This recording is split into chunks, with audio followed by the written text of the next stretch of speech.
Pieces of Her is a Netflix thriller that asks, what if your mom was John Wick? We never really know our own parents. We might think we have them all figured out, but they lived a whole life before we were born. Which means they have a lifetime of secrets.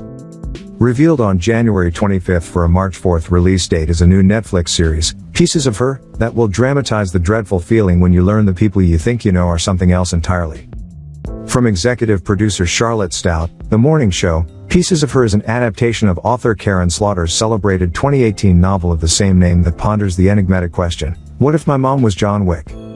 On her 31st birthday, Andy Oliver, Bella Heathcote, Professor Marston and the Wonder Women, and her mother, Laura, Toni Collette, find themselves in mortal danger when a gunman opens fire at a shopping mall.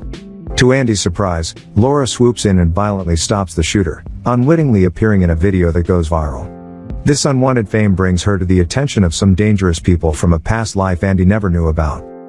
In addition to Collette and Heathcote, Pieces of Her also stars David Wenham, The Lord of the Rings, Jessica Barden, The Lobster, Joe Dempsey, Game of Thrones, Omari Hardwick, Army of the Dead, and Callum Worthy, American Vandal.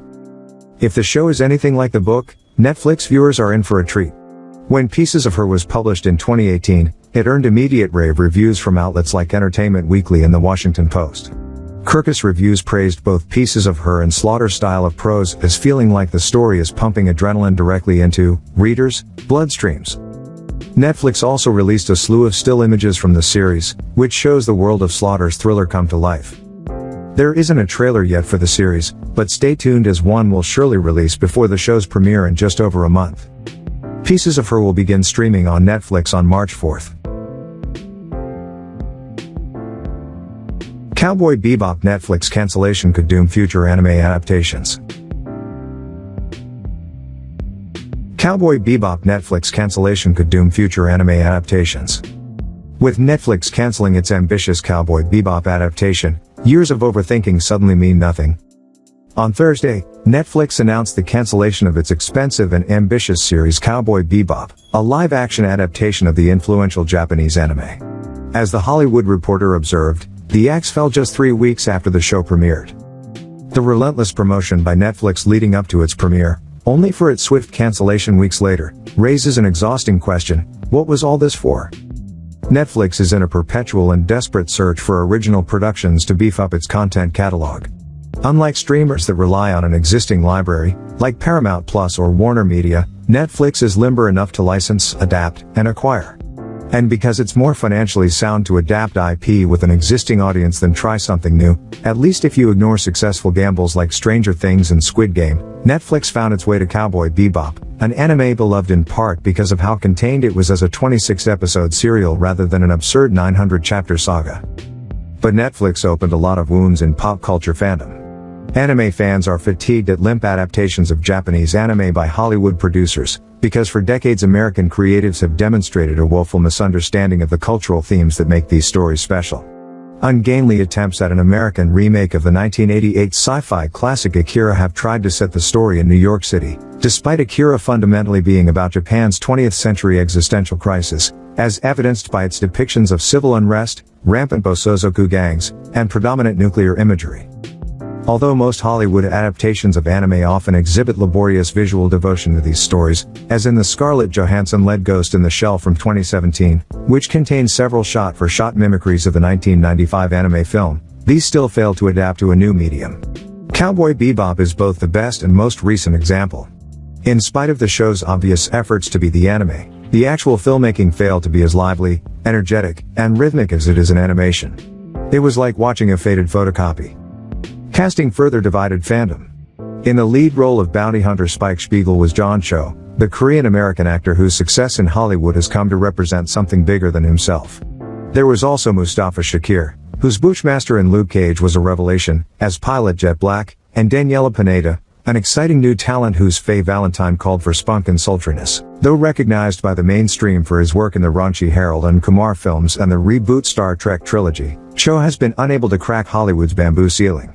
He hasn't become a proper Hollywood star, despite all his qualifications as a leading male actor. But Cho's involvement in the Netflix series felt subversive. Because most anime adaptations cast white actors as its leads, Cho's role as Spike, whose race is unspecified in the anime, felt declarative of something resembling a point.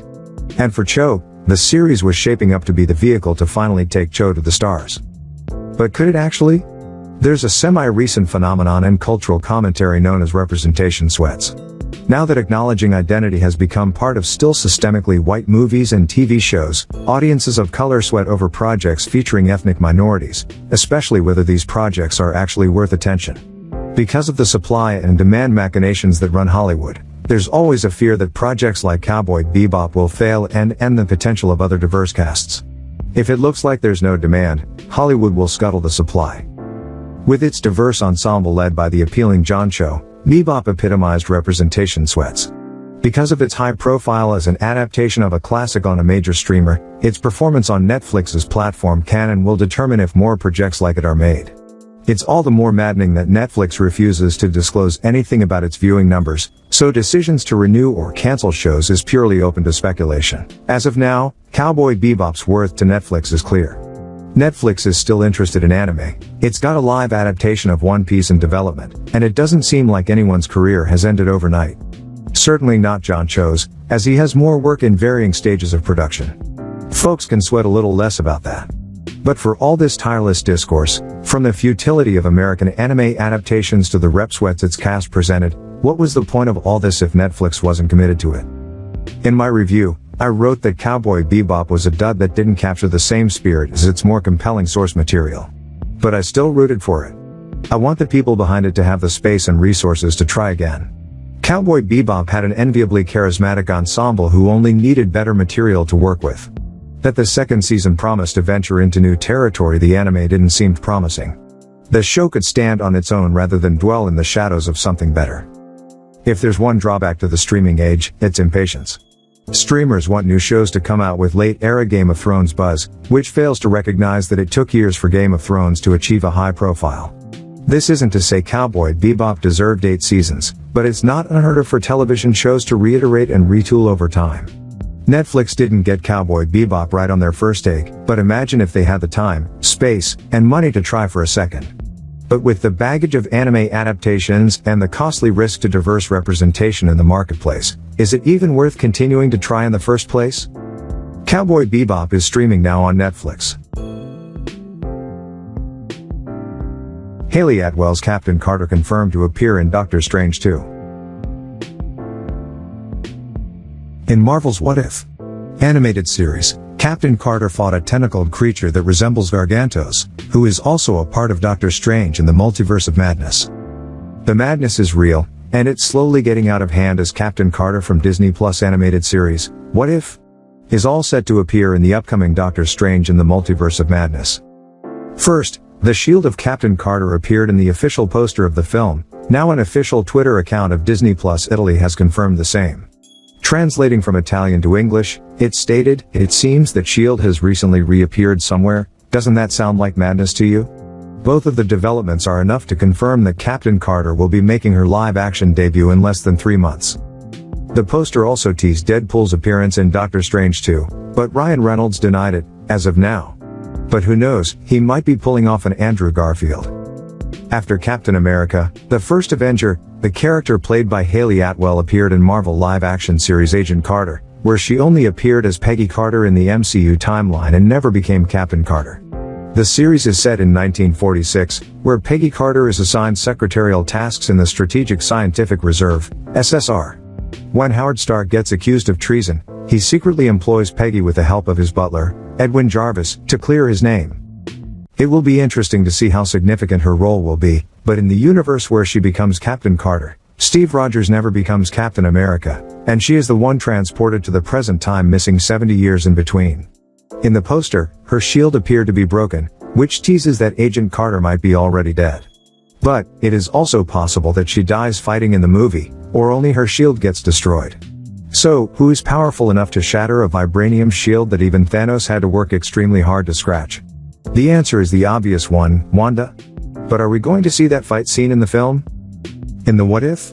episode, when Steve Rogers is being put in the machine, Peggy witnesses one of the observers using a remote to detonate a placed explosion, and before she can stop him, he shoots Steve.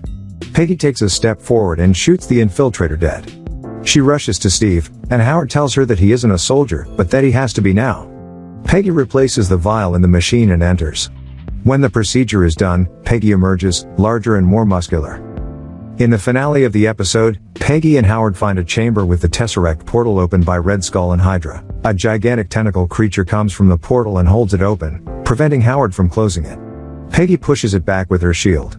Steve follows, but his suit runs out of juice and crashes. Steve slides out of the iron suit and signals Peggy to stop. Peggy continues and pushes the creature and herself back through the portal. The Tesseract falls to the floor as the portal shuts and explodes. Steve kneels next to it, realizing it has taken Peggy away from him. But a new portal opens due to the Tesseract, and Peggy appears from it. Nick Fury and Clint Barton are there, and Nick informs Peggy that the war has been over for over 70 years. So, is that creature with tentacles Gargantos? We all know Gargantos will be one of the primary multiverse creatures appearing as a villain in Doctor Strange 2. He has fight scenes with America Chavez and Doctor Strange. It will be exciting to see if he has anything to do with bringing Captain Carter to the main timeline. In Doctor Strange 2, MCU unlocks the multiverse and pushes its bounds further than ever before. Travel into the unknown with Doctor Strange as he crosses the mind-bending and deadly various realities of the multiverse with the help of both old and new mystical allies to fight a mysterious new opponent. Directed by Sam Raimi, Doctor Strange in the Multiverse of Madness will release in theaters on May 6, 2022. Fantastic Beasts 3 new trailer is coming very soon. That excited Harry Potter fans as Fantastic Beasts, The Secrets of Dumbledore's new trailer will be with us very soon. Warner Brothers has enlisted the help of Jude Law, who plays Albus Dumbledore in the prequel series, to announce that the second trailer for the upcoming threequel will debut on Thursday, February 24th. The exciting announcement was made in a video featuring Law as he spoke about why he enjoys playing Dumbledore, and offered a teaser of what to expect in the new movie. What a privilege it is to play Albus Dumbledore. One of the world's most powerful wizards. A man who's always one step ahead. A man who believes in the good in people and someone quick to offer wise, if not cryptic, words of advice, Law noted. I'm thrilled to say that some of the backstory that helped shape the legendary wizard that we came to love in Harry Potter will be revealed in this film. The stakes are very high for him, and he needs an unlikely team of heroes to face his greatest test yet. The first trailer for Fantastic Beasts, The Secrets of Dumbledore was released in December 2021, and we'll have to wait and see if this new look at the movie will give us any further hints about what to expect. The threequel sees Dumbledore attempt to stop Grindelwald, now played by Mads Mikkelsen, from seizing control of the wizarding world. He enlists Newt's Eddie Redmayne, help to lead a team on a dangerous mission, encountering old and new beasts. When the stakes are so high though, can Dumbledore afford to stay on the sidelines in order to protect his own secrets? After the release of the first trailer and poster, Harry Potter fans speculated whether the new movie will also see the return of Dumbledore's longtime companion and defender Fawkes. Fantastic Beasts, The Secrets of Dumbledore is released in UK cinemas on April 8th and in US cinemas on April 15th. Okay, stay tuned to our channel. I'll be providing you with up-to-date reliable movie news. Enjoy.